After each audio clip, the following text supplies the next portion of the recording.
Hey guys, what's up? PipSnipers here, back for another update. Let's take a look here at the PulseChain ecosystem today. We'll take a look at PulseX incentive token, PLS, along with PHEX. And I was looking at PulseX the other day and I was asking myself, okay, how is this structure playing out? There's one of two ways in which I see PulseX going from here. What we see is a range like this. This is your range. This is the middle, and then this is the upper quadrant, and then this is at the extremes. Okay? I'm thinking this over here, you're just creaking down in a Wyckoff accumulation schematic. So there's liquidity resting under this trend line right here. Okay?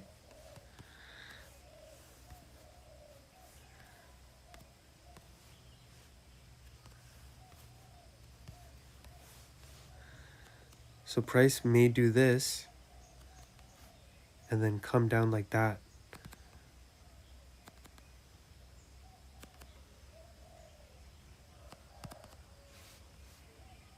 Okay, and then come back up to this mid-range right here. See a retrace from that area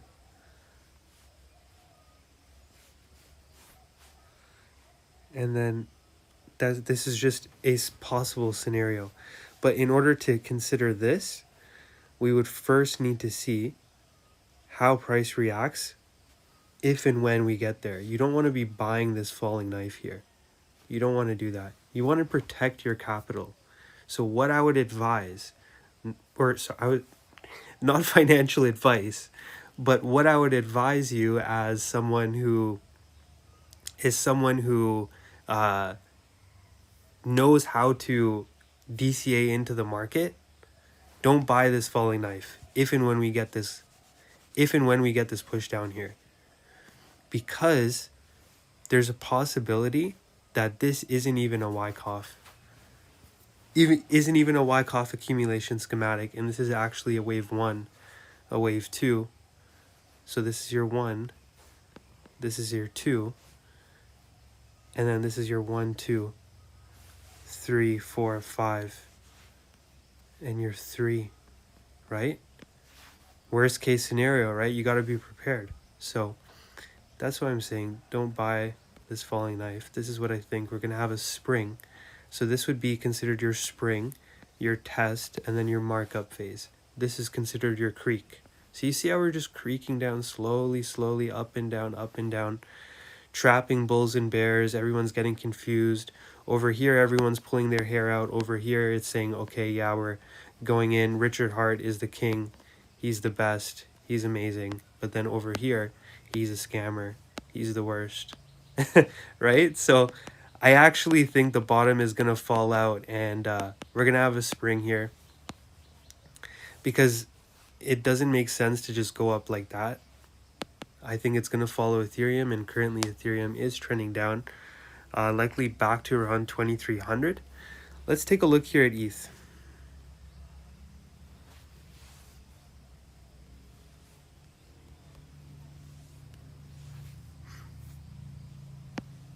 So ETH is following the plan perfectly. We were actually up over here. We're around over here. And I told my Discord members that we would, even though we were creaking down like this, we had this trendline liquidity, buy stops located under this trend line, and then after breaking down from it, you start to form a broadening wedge-like structure. Whenever you form a broadening wedge-like structure, but it's being done in mid-air and there's still liquidity below that needs to get taken. For example, this trendline liquidity, right? For example, this range that we've never tapped back into, And this was the range from June, from mid to late June. We never tapped into that range. We never even retested it. So there's still liquidity below. We've broken down from that level. So it's likely price is going to gravitate towards the 61.8% fib at 2264. That would be the target for now, as long as we remain under these daily EMAs. See, daily looks very, very weak. Rejecting off of this. Let's see here.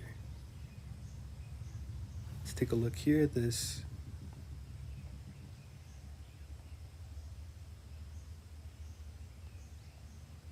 Oh yeah, so that's the 200 day. Do you guys see how we lost the 200 day? And I made an update on Discord saying it's unlikely that ETH is going to hold the 200 day, considering we went up on declining volume. We had divergence on the volume, and we also had bearish divergence on the RSI. So take a look at this move from November 4th to November 10th. You see? Like that? Higher highs, but a lower, let me see here, but a lower high on the hourly RSI.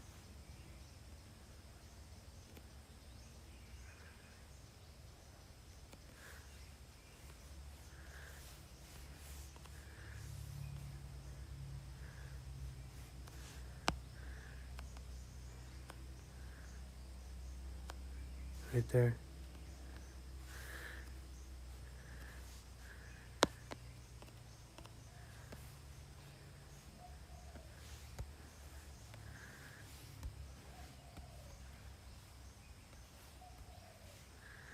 And you see how as we were making higher highs here, the volume declines like that. So it's a low volume move. And then you have equal highs here on the RSI.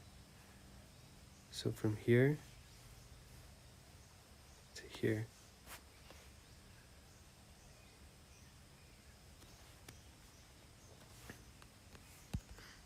Yeah, so it looks like Ethereum. And you also have equal lows here on the daily. Look how we closed this day. We closed it with equal lows at 3,065. So it's likely we're going to take out this equal low sell side liquidity and then continue to head back down towards the 61.8% fib.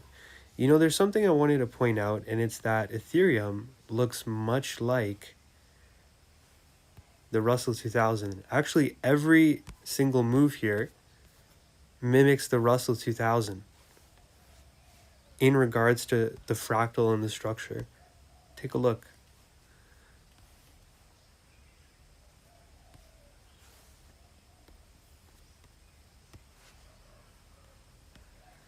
This is the 3-day time frame on the Russell, and this is the 3-day time frame on ETH. See, ABC down, ABC down, boom, boom, boom, boom. Then you go up, then you go up, then you come down, then you go up, sweep the highs, form distribution over here, form distribution here, and then we come down for retracement. Now Ethereum has just lost the 200 day. I believe it was yesterday or today. So likely we would be trending down towards the 618. In order to negate the possibility of more downside, I would like to see a move back above this breaker block. See this breaker block or mitigation block? This yellow supply zone that we've used so many times in the past. Once, twice, 3 times, 4 times. And then you used it a bunch over here You see all these black dots? How many times we interacted with that yellow level? And then Ethereum comes up and backtests it. Okay, so we still have still lower to go. We just formed equal lows here. So that's your equal low sell side liquidity. So let's go back to the PulseChain ecosystem. We covered PulseX, we covered Ethereum. Let's go ahead and cover PLS.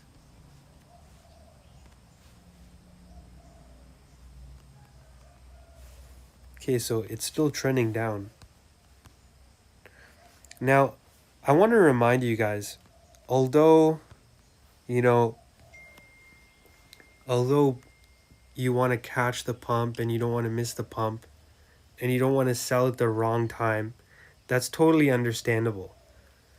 But what if instead, how much would it cost you if you were to rather get in on the momentum rather than holding through a downtrend, or holding through a downtrend, hoping for it to blast off and take you to Valhalla, right? Or wouldn't it be safer to get in on the momentum once you spot the trend shift? You see what I'm saying? So then you can save yourself from downside risk. So although PLS and PulseX look bullish at one point, like for example over here, looking back, we can see, oh, it was just a 3-wave move. And now we're trending down again. Okay, so I'm looking for these lows to get taken here. We already have our first set of lows. So remember, this goes back to our 3 floors pattern. You usually create 3 floors in crypto. That's just the way the algos work. This is your first floor. You have 3 equal lows. You take it out over here. Then you have an ABC correction or a reversion back to the mean. You can also call it a snapback. So the price is a snapback after this huge move down here. We only come up to the 61.8% fib. Do you guys see? Sorry, we come up to the 786. So even more confluence to this move being corrective rather than impulsive. And then we come back into the range. Do you guys see? There's your equal lows. Okay, we actually swept it, so it's a change of character. It's likely we're gonna make our way below this low. It's likely we're gonna make our way below that low and make a 3rd floor. And on the macro, it would look something like this. Okay? And then this is your rising wedge. You see? And it comes down to that support and takes out that low. So boom. And then something like that for the bullish scenario. Bearish scenario is that it would just have a snap back to over here and then continue on down like that. That's the bearish scenario. There's many ways this can play out. And that's why that's why in the world of TA, when you're analyzing an asset class, it requires constant analysis or alerts, right? And in order to get that from me, you can click the link in the description below. I will be releasing updates on the PulseChain ecosystem in my Discord. So if that's something you're interested in, then click that link in the description. So let's go ahead and take a look at incentive token. Now, what do we see here with incentive? I actually believe I made a chart here. One sec.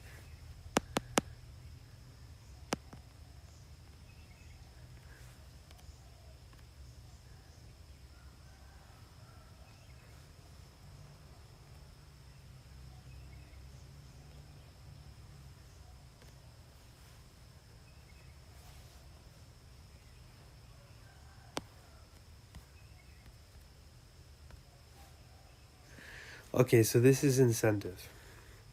Same thing as PulseX in regards to like a Wyckoff like schematic in which you have a sweep of a huge psychological support, which would be considered your spring, before you have the markup phase. Notice a similar pattern in the PulseChain ecosystem. That pattern is a creaking like structure, or a kind of a falling wedge like structure.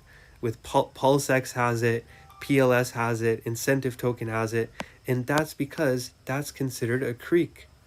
So in Wyckoff theory, you have your range, right? In that range, you're going to have a selling climax. After that selling climax, you have a push up, big push up in the market. Then what you have is a slow bleed down, very slow, and every single time we get up here, people get excited, okay? But the price can only withstand that so many times. So the bottom actually falls out because people just give up, right? Or the market maker pulls the plug. But you know where the market maker is waiting? Right down here. So if you see a fierce reversion back into this range, that's likely a bullish sign. And you don't have to get in if you see that as well. At the first sign of a pump, what you can do is wait for the retest, because you're going to get it if this scenario were to play out. Now, the bullish scenario would be that we get above this high on the 2-week. The 2-week topping candle, the open and close of that candle. So this candle right here. You guys see? If you get a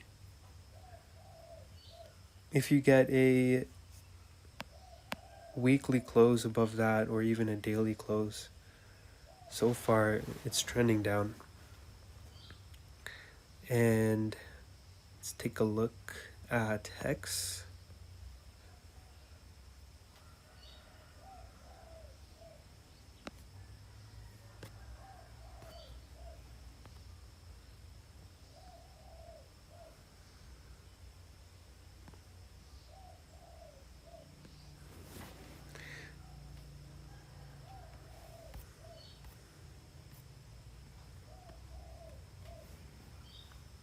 Okay, so Hex is going to take out these lows.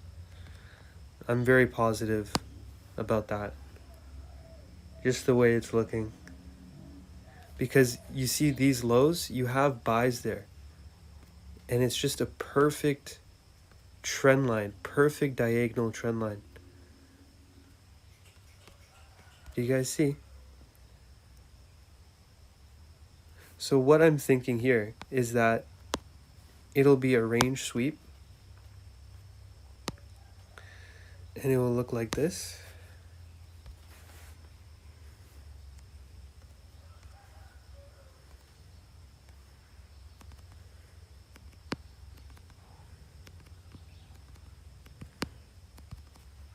It'll look like this. Okay. Something like that.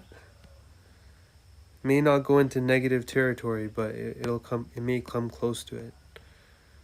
Something like that. So you would take out your trendline liquidity, and your draw on liquidity would be this external range. The low over here, that's your external range liquidity. So you take it out, but you want to watch for how the price reacts over here. Don't buy this falling knife. As tempting as it may be, you could put a gamble, put some bids over there, you know, if you have a good risk appetite. But the reason I'm saying not to buy this until you get confirmation is because it could actually keep on going down.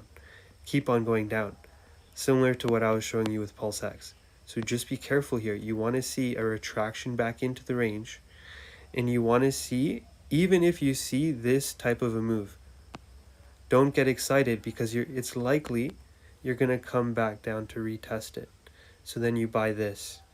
So if it goes up here, you buy this, and then you sell here. Take partials over here at the top of this range, and then look to sell the rest upon breaking above this ceiling. Okay, based off this Fibonacci tool. So let's say the price goes over here. You just place the fib tool and you would ladder out at all of these targets. So 15 cents is a reasonable target. 10 to 15 cent. You may have a retrace from there, have a B wave up to 4.236. Or the 4.618, and then you come down like that. That's just the bullish scenario. You know, it's good to see how things can play out. So yeah, look for how the price reacts in this yellow region. And you can take a trend-based fib from this high, so from the major swing high, so from the start of this downtrend to the bottom and up to the counter trend, you can get your DCA fibs here.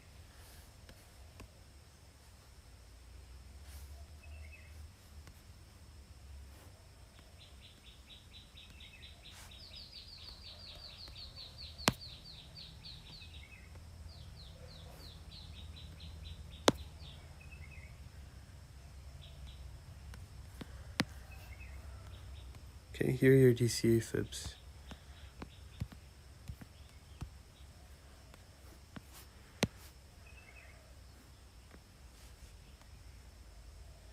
Let me remove these drawings so you guys can see a little bit better. Do you guys see?